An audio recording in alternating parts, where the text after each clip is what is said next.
Hi there.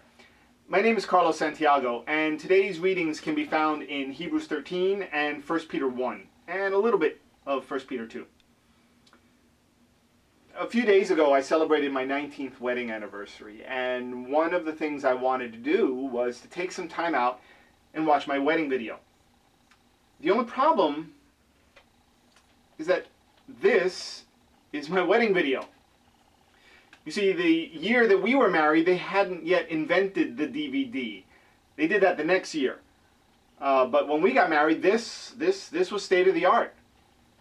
Now, I don't know about you, but we don't have a VCR player anymore. So to watch this, I had to get it digitized. And when I think back, just in my own lifetime, there have been so many changes in technology. Things are just changing so fast. And it's not just with technology.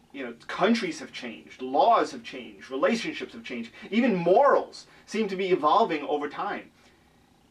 And we've all heard that it's said that the only thing constant is change, right?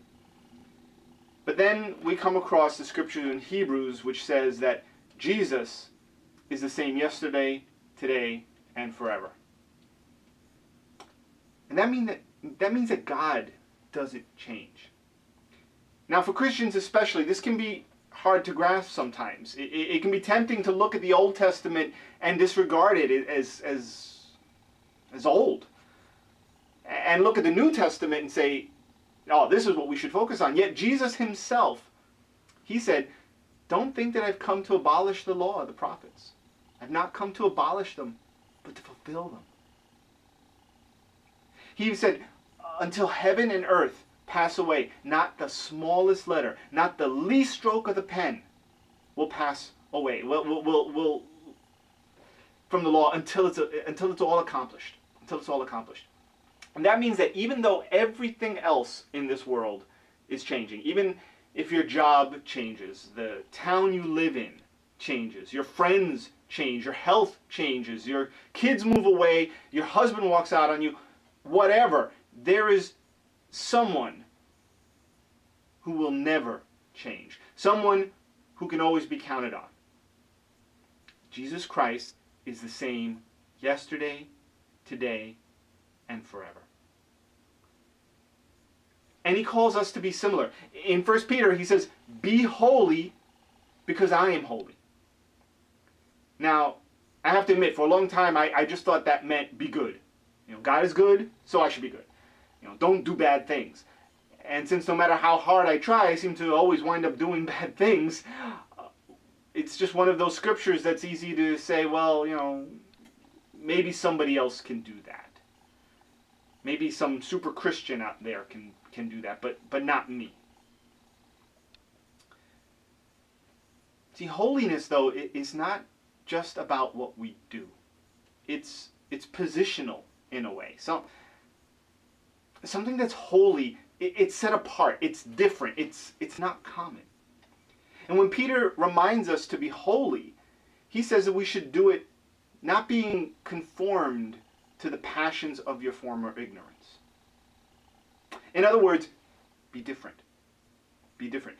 Before we were saved, we didn't know any better, so we lived like everyone else because of our ignorance. But now, he wants us to set ourselves apart. To be holy because he is holy. So what are the ways that we can set ourselves apart? He goes through them. He says, show hospitality to strangers. Remember those who are in prison. Remember those who are mistreated. That sounds simple, but really, how difficult is that to do in practice? Hospitality to strangers? I practically have a moat around my house to keep strangers away. But you know what? So does everyone else in my neighborhood. It says, do not be conformed. Be different. Be different. And then he makes an interesting shift. He says,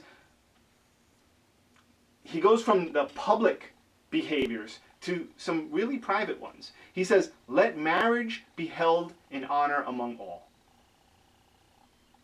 Don't downplay the importance of it or the need for it, as some in their day were doing. But rather hold it in honor. Hold marriage in honor. I think this is something that's sorely missing today, even in the Christian community. We like to make jokes about marriage. It's an easy target. Easy to highlight the struggles and the failures, but it isn't very often that we hear people holding up the good parts and honoring marriage, theirs and others. It says, let the marriage bed be undefiled, for God will judge the sexually immoral and the adulterous. Again, set ourselves apart through our purity, through the purity of our marriage beds. And the question that many of us need to answer is, how pure is our marriage bed? And if we're not married yet, are we polluting the marriage bed that we will one day have with what we're doing today?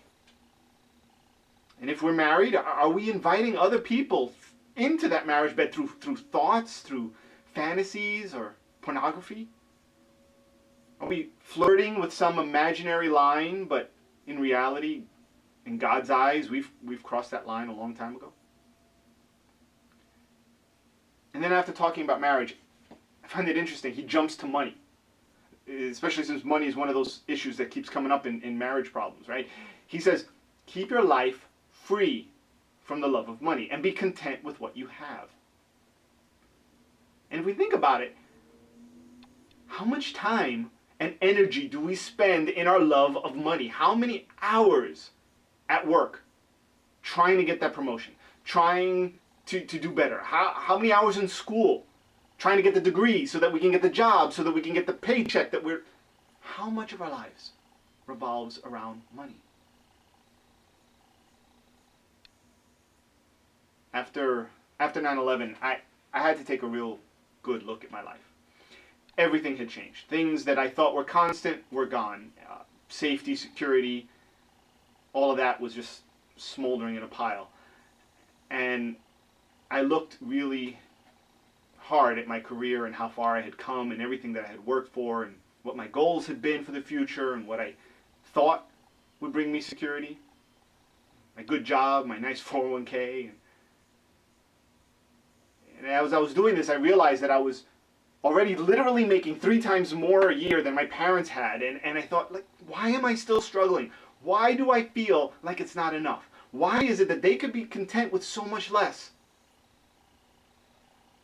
And I realized something.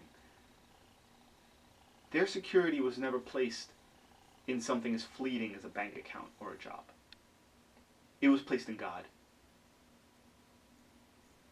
Right in God. And I set out to learn, how could I be content with what I had? To stop trying to increase my standard of living as I had been doing. So I set out a line.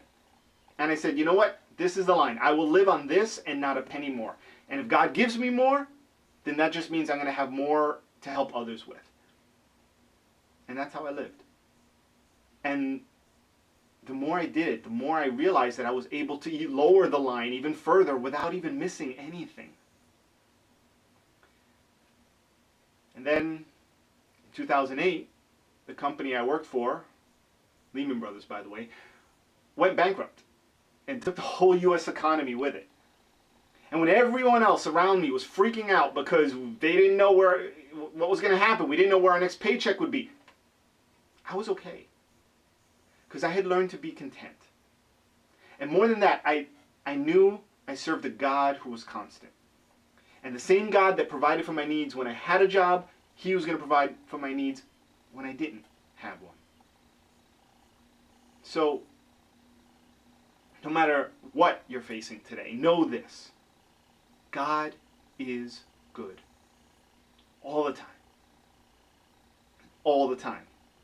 God is good. He never changes. Never. Until next time.